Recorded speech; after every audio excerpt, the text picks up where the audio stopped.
नमस्कार। सखी के साथ के 11वें एपिसोड में आपका स्वागत है। हम बातें कर रहे हैं कि कैसे पुरुषों को, लड़कों को एजुकेट किया जाए मासिक धर्म के बारे में।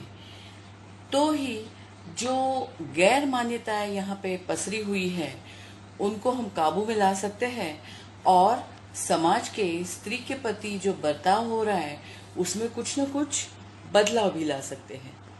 मैं चाहूंगी कि सारे माता पिता आज इस कहानी को गौर से देखें और समझें, क्योंकि सिर्फ माता ये बदलाव नहीं ला सकती, पिता को भी इसमें शामिल होना पड़ेगा। ये समझना पड़ेगा कि उनकी फैमिली के प्रति उनकी जिम्मेदारी क्या है और वो इसमें कैसे अपनी भागीदारी निभा सकते हैं। ये बात है जब मैं अपने जूनियर कॉलेज में थी और मासिक धर्म तो आता ही है। मैं महाराष्ट्र से बिलोंग करती हूँ, तो वहाँ पे गणपति का उत्सव बड़े जोर धूमधाम से मनाया जाता है, जोर शोर से। गणपति जी का आगमन होने वाला था और कॉलेज में मेरी फ्रेंड्स ने मुझे बताया, अरे तेरा तो अभी टाइम आने वाला है, कैसे करेगी, तू कहाँ जाएगी?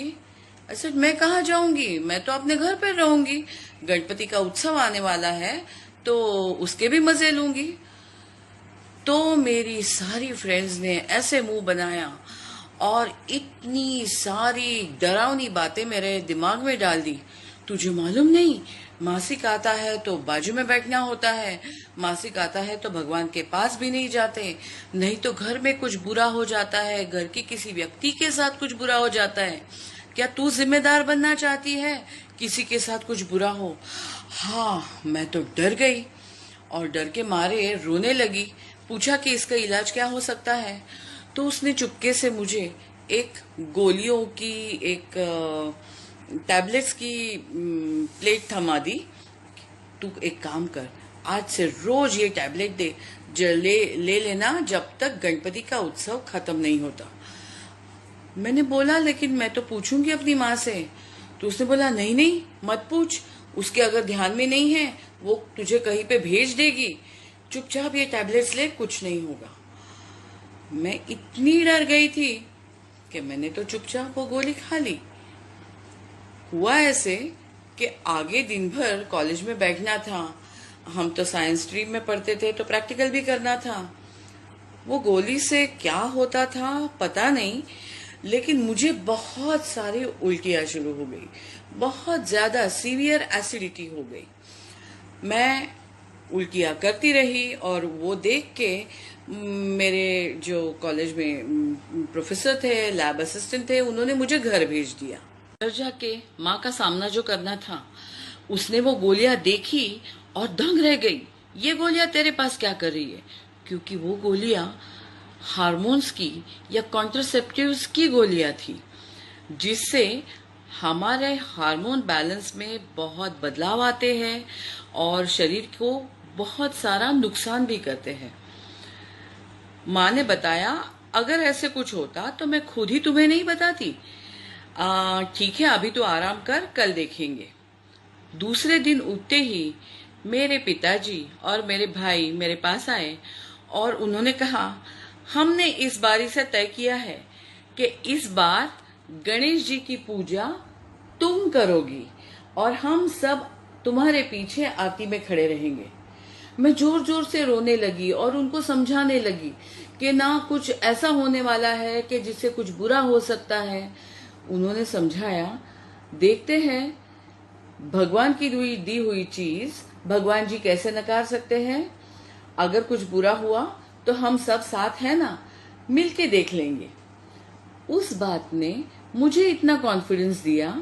और एक मजे की बात बताऊं, उस साल और उस साल के बाद हर साल गणेश जी की अग्र पूजा मैं ही करती आई हूँ।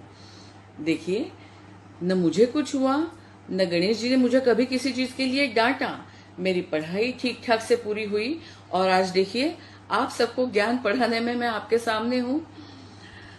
देखिए, एक बात हो गई, जब ये चीज पहली बार मैंने की, मतलब भगवान जी की पूजा, उसके बाद कई दिनों तक मेरे दिल में ये डर सा तो था कि किसी को कुछ बुरा तो नहीं हो रहा है, किसी के साथ कुछ गलत तो नहीं हो रहा है। देखिए, ये चीज होती है, जब हम गलत बातें एक लड़की के मन में भरते हैं तो वो उसके कॉन्फिडेंस को बहुत बड़ी ठेस पहुंचाता है। और ये बात अगर घर के सब मिलके इस चीज में शामिल हो और उसे यह कॉन्फिडेंस हम दे दे, तो शायद वो उसका अभिमान, स्वाभिमान और कॉन्फिडेंस उसे दोबारा मिल सकता है। अपने पीरियड को आगे ढकेलने के लिए कई बार गांव की औरतें, शहर की लड़कियां हार्मोन्स की टैबलेट्स लेती हैं।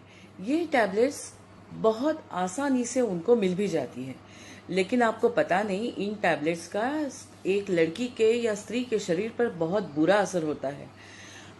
नौशिया, हेडेक और अन्य बीमारियां तो होती ही है। इसके साथ इसकी वजह से शरीर के पैरों में या अन्य भागों में ब्लड क्लॉट्स भी हो सकते हैं। तो कृपा करके कभी भी ऐसी गोलियां लेने से बचे, कभी ना ले। सबको ये करना है कि ऐसी किसी भी गलत मान्यताओं को अपनी बेटी से दूर रखना है। अगर आप शिक्षिका हैं तो आपके स्कूल के सारी बच्चियों से इन गलत मान्यताओं को दूर रखना है और वो काम आपको करना है। घर के माता पिता, घर में कोई लड़के हो तो उनके साथ भी ये पूरी प्रक्रिया शेयर करनी है, क्योंकि उन्हीं के सहभाग से ये बदलाव आ सकता है और इस कार्य में हम सबको मिल के जुड़ना है। कहानी के बाद मैं आपके साथ एक ऐसी लिंक शेयर कर रही हूँ। एक शॉर्ट फिल्म है जिसमें बताया गया है कि गलत मान्यताओं को कायम रखते हुए लड़कियों के साथ कितना कुछ बुरा हो सकता है। बस इस बात को आप जान लीजिए और कभी किसी लड़की के साथ कुछ भी बुरा ना होने दें। जुड़े रहे सखी के साथ में।